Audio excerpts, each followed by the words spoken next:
out 94 feet and be targeted since day one of stepping into the league. It'd be nice, it'd be smart, you'd be better off. This is the kind of bombshell that doesn't just shake the room, it detonates the entire foundation of women's basketball in one violent, unforgiving blast. USA Basketball has unleashed a decision so baffling, so tone-deaf, and so openly disrespectful that it has sent shockwaves ricocheting across every fan base, media outlet, and sports community on the planet. And at the epicenter of this manufactured earthquake stands the face of women's sports herself, Caitlin Clark, now being ordered, not asked, but forced to abandon the single most iconic jersey number the sport has seen in generations. This isn't some tiny administrative adjustment, some harmless paperwork tweak, or some standard roster shuffle. This is a deliberate, calculated strike at the very symbol that has defined her meteoric rise, electrified arenas, shattered records, and drawn millions of brand new eyes to a league starving for global recognition. The audacity of stripping her of number 22, a number that has become more than fabric, more than ink, more than tradition, but a living extension of her identity, is being seen by fans as nothing short of an institutional slap in the face, an unmistakable message meant to remind everyone who supposedly holds the power. The timing of this shocking directive is what truly pours gasoline over an already raging inferno.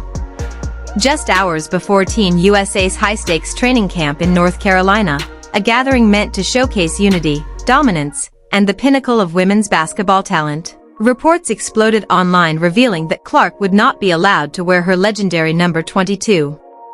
Instead, she had been assigned the entirely disconnected number 17. Not chosen, assigned. Without explanation. Without reason. Without transparency.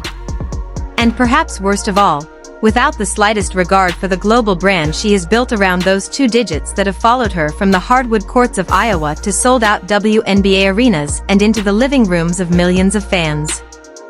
Worldwide.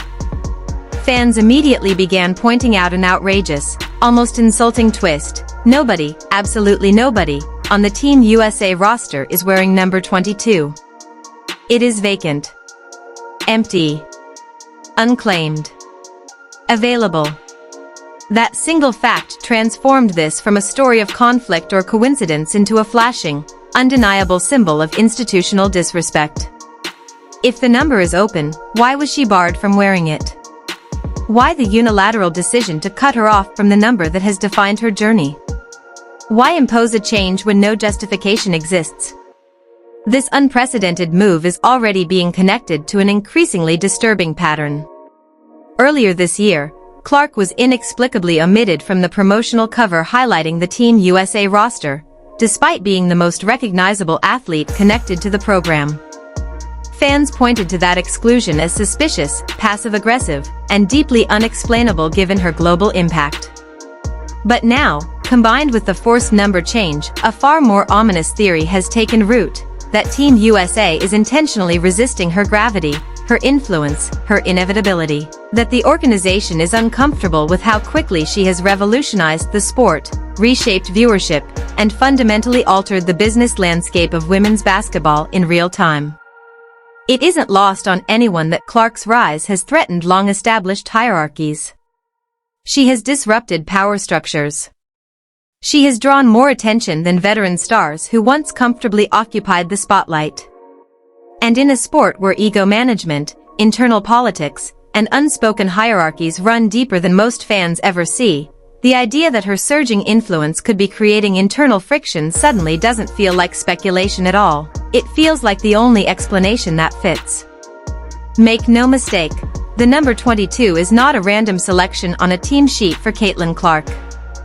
It is the beating heart of her story, the stamp of her dominance, the symbol carved into the memories of every fan who has watched her bury deep threes from absurd distances, who has witnessed her pinpoint passing, who has felt the electricity she brings to every game, every arena, every broadcast.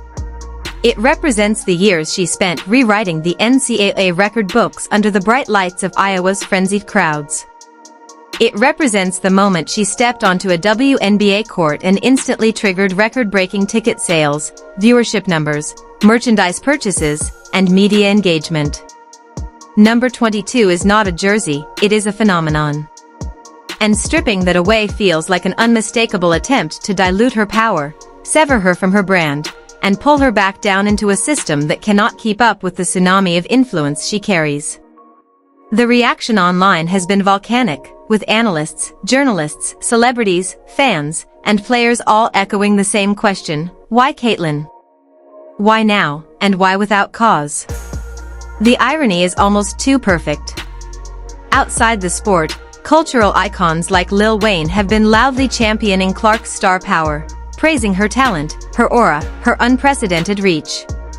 He recently spoke openly about attending her jersey retirement in Iowa, a testament to just how deeply her name has penetrated mainstream culture. When a rap legend recognizes her impact instantly, but her own national governing body appears confused, threatened, or dismissive, fans are left with a disturbing image of an organization that doesn't understand its own audience. The contrast is brutal, exposing a glaring disconnect between reality and leadership, between the momentum of the sport and those supposed to be guiding it. At the same time, the WNBA is barreling toward a potential lockout as frustrations boil over regarding pay, travel conditions, and a long history of players being undervalued. Owners continue to push back against demands for fair compensation, requests that barely reach 7 figures, even for superstars whose influence rivals that of major men's sports athletes. The current CBA negotiations are hanging by a thread, and players across the league are openly exhausted by the perpetual cycle of disrespect. So when the biggest star in the world, one whose presence alone is lifting the league into a new era, is treated in such a dismissive, almost antagonistic way, it doesn't feel isolated. It feels symptomatic. It feels connected. It feels like another chapter in a long, painful story of women athletes being minimized by the very systems meant to elevate them. Even more telling is the fact that other prominent stars who also wear number 22, Aya Wilson, Cameron Brink, even the legendary Cheryl Swoops, have never been subjected to such strict, abrupt number manipulation. In previous All-Star scenarios, the conversation around sharing the number was always framed with mutual respect, negotiation, and tradition. Yet in Clark's case, the decision wasn't handled collaboratively, it wasn't handled respectfully, it wasn't handled thoughtfully. It was handled forcefully. She was simply reassigned, without a public explanation, without transparency, and without logic. The official roster confirmed everything in black and white, her name beside the number 17, a number that means nothing to her history, nothing to her brand, and nothing to the millions who have followed her journey. Meanwhile, other players kept their familiar numbers, highlighting the irregularity of Clark's situation. Fans saw the roster reveal as the ultimate proof, undeniable evidence that the reports were not rumors, not misunderstandings, but cold, deliberate truth. Even historical footage showing Clark wearing number 11 in high school couldn't soften the blow. That number belonged to her past. But number 22 belongs to her identity. And that identity is precisely what feels under attack. This controversy lands at a moment when Clark's cultural reach is exploding at a rate never before witnessed in women's sports. Every decision involving her now sends ripples through global audiences. Every choice by leadership reflects directly on the sport's direction and credibility. By forcing this number change with no public justification, USA Basketball has unintentionally sparked a firestorm that now threatens to overshadow the entire training camp, and perhaps even the national team's broader mission. Clark herself has remained quiet during the unfolding drama, a silence that only intensifies speculation. Fans believe her restraint highlights a harsh truth: she understands the political landscape she's navigating. She recognizes the forces at play. She knows the cost of pushing back publicly. And that quiet, composed professionalism only amplifies the insult when decisions like this come down without her involvement. This is not about fabric. It is not about digits. It is not about uniform design. This is about respect, power, identity, and the future of a sport standing on the brink of a revolution driven largely by one athlete. Whether intentional or not, USA Basketball's actions have delivered a loud, unmistakable message to Caitlin Clark, to her fanbase, and to the entire sports world: know your place. But millions are watching, and millions are not accepting that message quietly.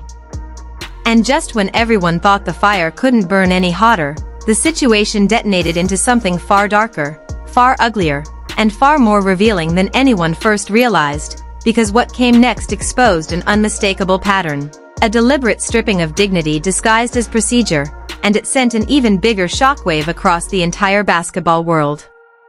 From this moment forward, the controversy surrounding Caitlin Clark's forced number change stopped being a quirky headline and officially transformed into a full-scale national uproar. A cultural flashpoint that peeled back the curtain on how USA Basketball chooses to treat the very athletes responsible for their global success. The outrage didn't simmer, it erupted, exploding across social media, studio shows, radio segments, and every major sports platform like a tidal wave of collective disbelief. Fans weren't merely annoyed. They were furious, viscerally, loudly, unmistakably enraged at what they now saw as a repeated pattern of institutional pettiness aimed squarely at the most influential, game-changing athlete women's basketball has witnessed in decades. And the more details surfaced, the more obvious it became that this wasn't an isolated decision or innocent oversight.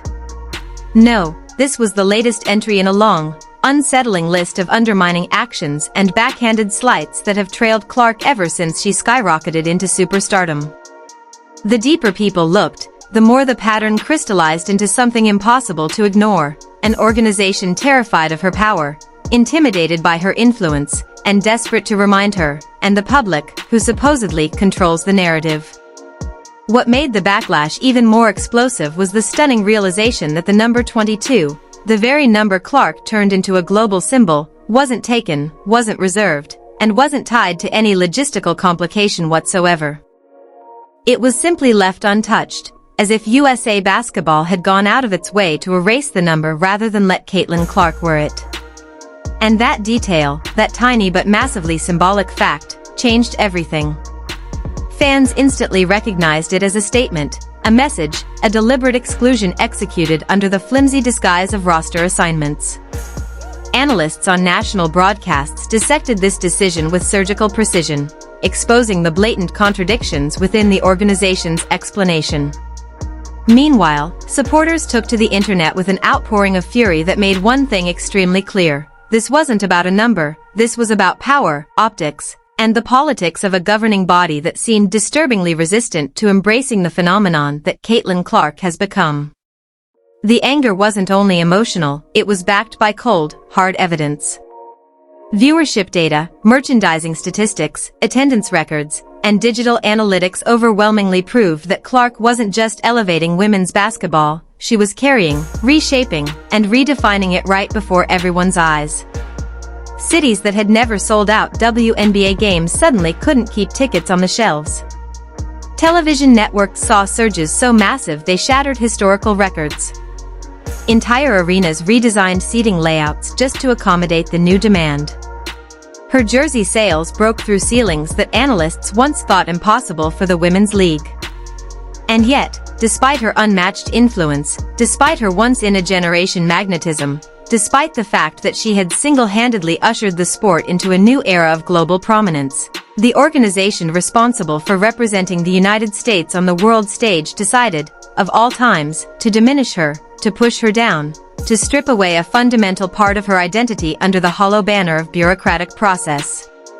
This contradiction, this refusal to acknowledge her cultural weight, became the beating heart of the outrage. Everywhere you looked, people were repeating the same thing: how can the most impactful player in the sport be treated like an afterthought? How can the athlete the world turns to when discussing women's basketball be the one forced into unnecessary, arbitrary restrictions? Why is the person responsible for the sport's massive surge in popularity the one being made to shrink? The more people questioned, the clearer the truth became: USA Basketball's decision didn't exist in a vacuum. It existed in the same conditioning that has plagued women's sports for decades, where talent gets overlooked, where accomplishments get discounted, where athletes get punished for becoming too powerful, too famous, too influential. And with the WNBA inching toward an explosive collective bargaining showdown, this number controversy ignited conversations far bigger than Clark alone. It became symbolic of the decades-long tension between the athletes and the institutions that profit from their brilliance. And that tension was reaching its boiling point.